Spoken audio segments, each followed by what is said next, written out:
Hello बच्चों, आज BA first semester की क्लास में और आज हम पढ़ाएंगे सामाजिक संरचना की विशेषता। जो कल तुम लोगों को बताया था वो सामाजिक संरचना की अर्थ था, और परिभाषाएँ थी और सामाजिक संरचना के मेन घटक थे। और आज मैं बताऊंगी कि सामाजिक संरचना की विशेषताएँ क्या हैं। तो आइए जानते हैं सामाजिक संरचना की विशेषताएँ। तो अगर विशेषताओं की हम बात करेंगे बच्चों, तो सबसे फर्स्ट नंबर पर हमारा आता है श्रम विभाजन। श्रम विभाजन का मतलब है कि जो सामाजिक संरचना होता है या जो समाज की बनावट, उसमें व्यक्ति के स्किल के ऊपर कार्यों का विभाजन किया जाता है। तो क्या होगा बेटा? श्रम विभाजन।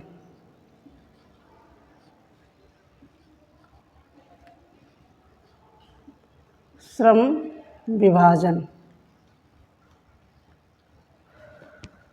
तो श्रम विभाजन का मतलब मान लिया कि एक जो डॉक्टर होगा तो वो सिर्फ मरीजों का इलाज करेगा, और जो इंजीनियर होगा उसका काम है टेक्निकल पुर्जे बनाना, या कोई सॉफ्टवेयर इंजीनियर है तो वो सॉफ्टवेयर इंजीनियर का काम करेगा। इसी तरह से एक टीचर का काम है पढ़ाना। तो क्या है कि उसके पास में स्किल है, क्योंकि उसने बीएड किया है या नेट या पीएचडी क्वालिफाई किया है, इसलिए वो टीचर है। और अगर इसी तरह से हम अगर वैदिक काल में जाते तो उस समय हमारे जो कार्य थे वो हमारे घर के व्यवसायों के आधार पर बटे हुए थे। तो जैसे कुम्हार का लड़का ही लोहे का काम करता था और कारपेंटर का लड़का ही कारपेंटर बनता था, और एक राजा का लड़का ही राजकुमार होता था। तो उसमें क्या होता था कभी कभी कि व्यक्ति के अंदर वो स्किल ना होते हुए भी उसको पारंपरिक तौर से वो व्यवसाय मिल जाता था। लेकिन आज के समय में ऐसा नहीं है। आज का हमारा समय बदल चुका है। तो जिसके पास में जो स्किल है तो उसको उसके स्किल के हिसाब से वो कार्य दिया जाता। तो इस तरह से बच्चों समाज में श्रम विभाजन होता है। दूसरे हम नेक्स्ट पॉइंट पे आते हैं, वो है हमारा स्थायित्व।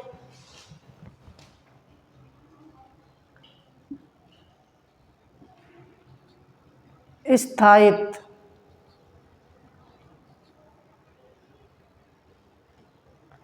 तो स्थायित्व क्या होगा कि स्थायित्व के अंतर्गत जो हमारा आता है वो हमारा परिवार आ जाता है।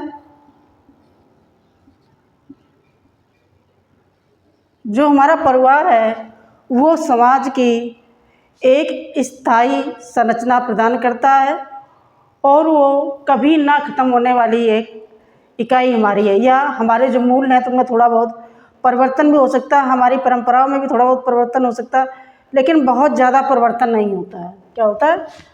परिवार, मूल,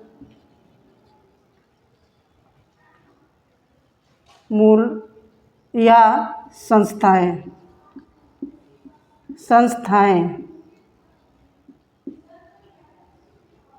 तो इनमें क्या है, नाम मात्र का परिवर्तन आता है। नाम मात्र का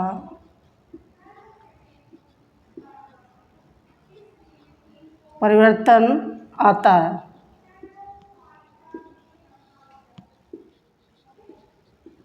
तो ये हमारा स्थायित्व हो गया बच्चों। अब नेक्स्ट पे आते हैं, वो है आपसी संबंध। क्या होगा? आपसी संबंध।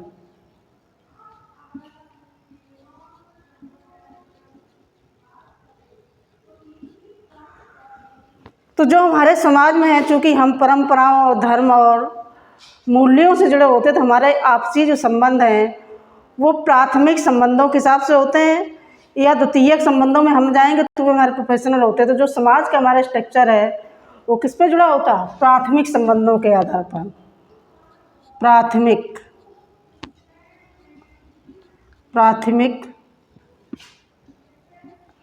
संबंधों के आधार पर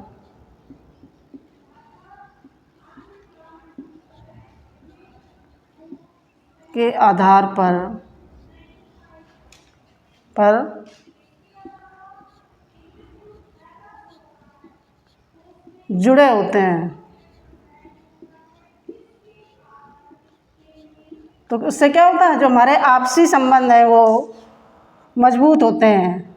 आपसी संबंध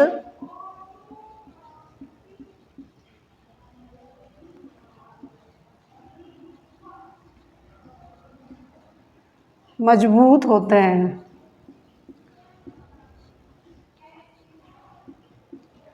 तो ये हो गया हमारा आपसी संबंधों के बारे में। हमारा जो नेक्स्ट पॉइंट है वो है अनुकूलनशीलता। क्या है?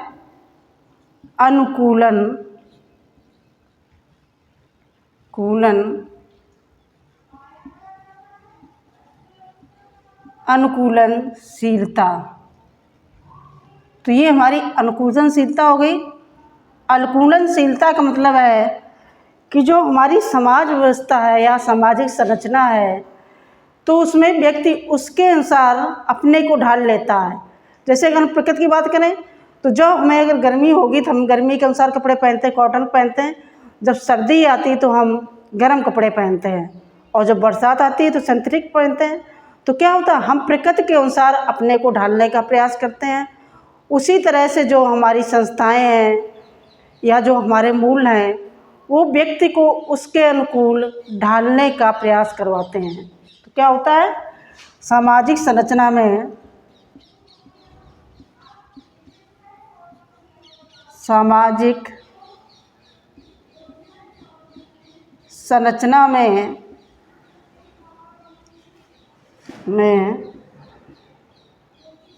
व्यक्ति बदलाव के साथ अनुकूलन करना सीखता है। क्या सीखता है? अनुकूलन करना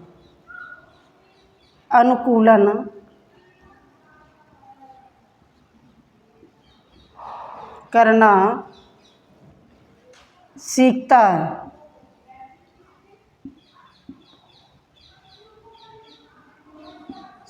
है।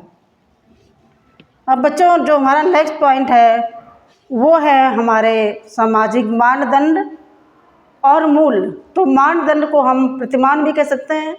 तो मानदंड का मतलब क्या है कि जो हमारे समाज ने कुछ नियम बनाए हैं सामाजिक नियंत्रण के लिए, उन मानदंडों को पालन करते हुए हमें समाज में रहना है। तो अगर हम ऐसा करते हैं अपनी लाइफ में तो क्या होता है कि हमारी जो लाइफ होती है वो बहुत ईजी वे में हम व्यतीत कर सकते हैं। और वहीं अगर हम सामाजिक मानदंडों के विपरीत जाते हैं तो हमारा जीवन बहुत टिपिकल हो जाता है। उसका कारण क्या है कि हम अगर हम विपरीत जाएंगे तो ना तो समाज हमारा साथ देता है, ना ही हमारा परिवार साथ देता है। तो हमारी लाइफ में सबसे जो मेन प्रभाव डालते हैं तो वो हैं हमारे सामाजिक मानदंड और हमारे सामाजिक मूल्य। तो नेक्स्ट पॉइंट बच्चे क्या है? सामाजिक मूल्य और मानदंड।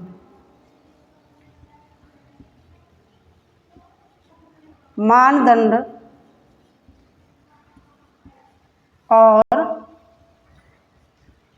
मूल्य। तो मानदंड क्या होगा? समाज द्वारा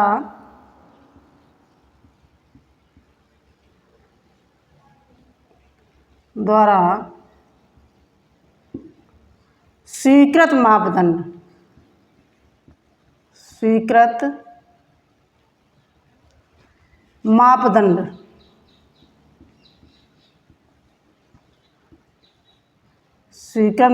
होंगे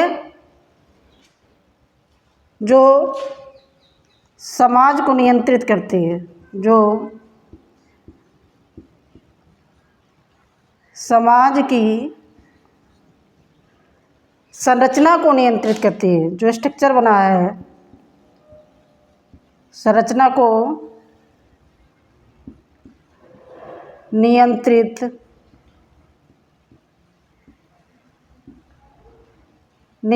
करती है।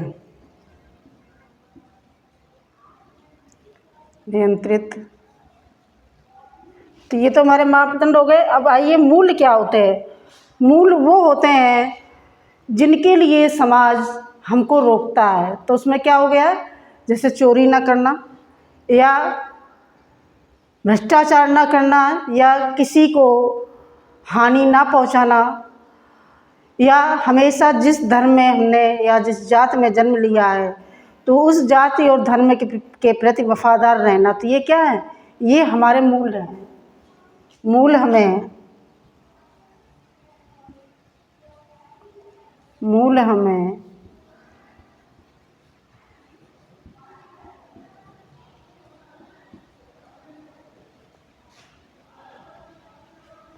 आदर्श जीवन सिखाते हैं। क्या? आदर्श जीवन का मूल बताते हैं। मूल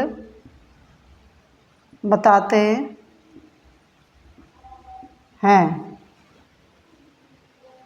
तो ये बच्चों इस तरह से हमारी ये जो सामाजिक संरचना की हैं 5 विशेषताओं में हमने बांटा है, और भी इसकी कई विशेषताएं हैं। तो बच्चों इस तरह से सामाजिक संरचना की विशेषताएं हो गई।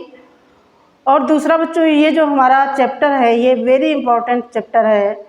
इससे एग्ज़ाम में तुम्हें लघु उत्तरी या दीर्घ उत्तरी क्वेश्चंस ज़रूर मिलेंगे। तो इस तरह इस वीडियो को ज़रा सीरियस होकर देखिएगा।